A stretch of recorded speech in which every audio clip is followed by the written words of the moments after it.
Welcome back to Leeds Lately. Before we get into this one, if you could just hit that big button down below, that would really help me out because we're trying to hit 10k as quick as possible. Now, today's video and maybe some videos that you're going to see in the next couple of days, I don't know what news is going to happen that might have to interject between them, but we're going to basically be creating a little bit of a short list for a backup right back. So I've looked through the whole squad and I've identified that to me, the place where we need a backup the most is right back. So in every position, you've got multiple players. At the moment, even left back, you've got Byram and Firpo. At right back, you've got Bogle, okay? With regards to a backup to him, yes, you've got Byram, but what if Firpo's injured? What if Byram's injured? Then you've instantly got no backup for that right-hand side when you need it. So what we're going to do is we're going to have a look at three right backs who could come in and basically deputise for Jayden Bogle if they needed to. So the first one we're going to be looking at today on the shortlist is Leonardo Sernicola. Now, Leonardo Sernicola plays in Italy in Serie B for Cremonese, and he's 26 years old. He's 6'1.5". So again, what we talked about in previous videos in terms of that height, that ability to win headers from corners and vice versa with defending corners as well. This season, 36 games played, 1 goal, 5 assists for a fullback. It's pretty good. So when we actually look into Leonardo Sernicola's statistics then, for a fullback, in the last 365 days, so it compares him to similar leagues. So Serie B will probably be compared to the Bundesliga 2, to the Championship, to all these other leagues around. So he takes a lot of shots. Shots total 1.34 per 90 puts him in the 94th percentile. 0.16 assists per 90 puts him in the 83rd percentile. And shot creating actions, which is one I always like to see because that is just basically a measure of how involved in attacking play somebody is. 2.98 per 90 puts him in the 87th percentile, so the top 13% of fullbacks. So he's really up there for creating chances and creating opportunities for his teammates. And that does bear out with the other statistics involved in how much he's actually in attacking play. So when we look at progressive carries, we're talking about 4.55 per 90, 98th percentile, so the top 2%, i.e. he likes to dribble forward with the ball. He doesn't like to pass it as much forward. 3.93 per 90 puts him in the 48th percentile, so just below average in that respect. But he likes to carry the ball forward, and he's pretty good at it, considering that his successful take-ons is 1.11 per 90, puts him in the 84th percentile. His touching in the his touches in the attacking penalty area is 2.75 per 90, which puts him in the top 5%. And then progressive passes received. This is one that I like to see in a fullback. So progressive passes received is basically, are you receiving a forward pass? And especially when you're in the final third, are you receiving forward balls? This is a very good way of measuring fullbacks, how involved they are in terms of overlapping, in terms of making runs in behind, in terms of going down the wing and trying to get the ball into the box and receiving passes to do so.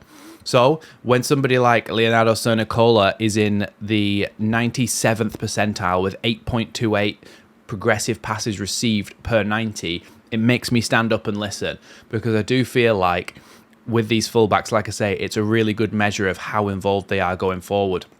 That's what we want. That's what we want in a fullback. I think we've seen that already from Jayden Bogle in some of the pre-season friendly games. I mean, I've done analysis of that. If you want to go and check that out, it's on the channel in the previous few videos. You've got to have a look at how much a fullback overlaps, and especially in this Daniel Farke system, he wants the fullback, especially on that right-hand side, well, and the left-hand side with Firpo, to be fair, to overlap and to get the ball and cut it back into the box. Somebody like Leonardo Sernicola will do that job for you. Now, let's look at one more thing that you could probably consider a positive as well. Aerials 1.08 per 90, which puts him in the 61st percentile. So he's a bit above average for aerials 1, so that's decent. When you start to look at perhaps some things that aren't as positive, it becomes more of a balanced argument, and you can see why maybe he's not worth a load of money. So when we look at passes attempted, okay, 43.08 puts him in that 11th percentile. He's not attempting a lot of passes. Now, we have said before that this can be down to circumstance. It can be down to the sort of team that he's playing in, whether they're a defensive team, whether they're playing it against the ball a lot of the time. So those can be mitigated slightly. And passes attempted is something that would improve based on what team you play for. So we don't ever put too much stock into it, but it's important to mention how he hasn't been in a passing team so much over the last 365 days. Pass completion rate, 77.1%, puts him in the 56th percentile, so only just above average for pass completion. But like we talked about, he is trying to receive balls in the final third, and he is trying to play around in those areas, and so that is more of your risk-taking area of the pitch, so you will lose the ball more there, but it's not the worst statistic you've ever seen. Progressive passes is a little bit worrying. I mean, we mentioned this before when we talked about progressive carries and how his progressive carries are 4.55 per 90, puts him in the top 2% of compared fullbacks. But his progressive passes is 3.93, puts him in the 48th percentile, so just below average for it. It's not worrying per se, but I think maybe it comes down to lack of options ahead of him. If you are playing in a defensive team, you've got to try and do something with the ball, and if options ahead of you aren't opening up, you've got to turn around and go backwards again. And maybe when he's gone, okay, I'll do it myself, then he's gone forward with his dribbling. So it's kind of a balanced thing here. When you look at tackles, 1.01 per 90 for a fullback puts him in the 3rd percentile, so the bottom 3%. So i.e. he's worse than 97% of fullbacks in terms of how many tackles he's made. Now that is slightly worrying, because you do see that perhaps with a defensive team, and you say, okay, well, those are the reasons why his passing statistics aren't as good. But when you look at his defensive statistics, and it's 1.01 tackles per 90, you think, well, surely if you're playing in a defensive side, you should be making more of those tackles. Interceptions per 90, 0.95, puts him in the 33rd percentile. Blocks per 90, 0.72, puts him in the 8th percentile. And clearances, 1.9 per 90, puts him in the 27th percentile, respectively. Listen, this is why these players aren't worth a massive amount of money. But what I'm trying to do is give somebody a realistic option who would be happy to, perhaps not be happy to sit on the bench, but at least would be happy to be part of a squad where they will get some minutes, given on how good they are at going forward and where they are in terms of their ability to get forward, in terms of their ability to receive the ball in the final third, overlap, put the ball into the box. That's what we're kind of looking at here. So whilst Sernicola isn't the best player in the world, and yes, he's got some defensive flaws and defensive frailties, I'm pretty sure that when we looked at Jayden Bogle, his defensive statistics weren't up there really either. But I think they improve when you're playing in a team like Leeds, who, let's be honest, are going to win more games than they lose this season in the Championship.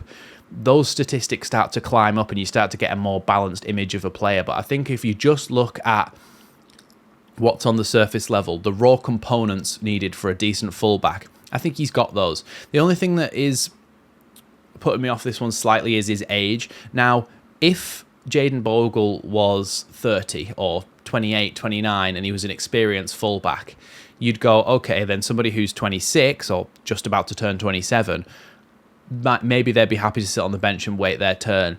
But because Sernicola is actually older than Jayden Bogle, who's only 24, you can see where some frustration might creep in terms of him not getting in the side. We don't know that much about his personality. That's for the club to find out when they do search and research these players. So those are considerations that we're going to have to make with this. But I thought that I would go for Sernicola first in this list of, well, a short list really of fullbacks, because I do believe that is the area where we could definitely bolster the squad. The only area at the moment, if nobody else leaves, the only area where I feel we do need backup. So that one has been Leonardo Sernicola. Look out on the channel in the next couple of days to see when I upload the next ones on the shortlist, and we're creating our own sort of scout report shortlist for this role. And of course, let me know down below in the comments of each video which one you would prefer. Thanks for watching Leeds Lately though, and I'll see you in the next one.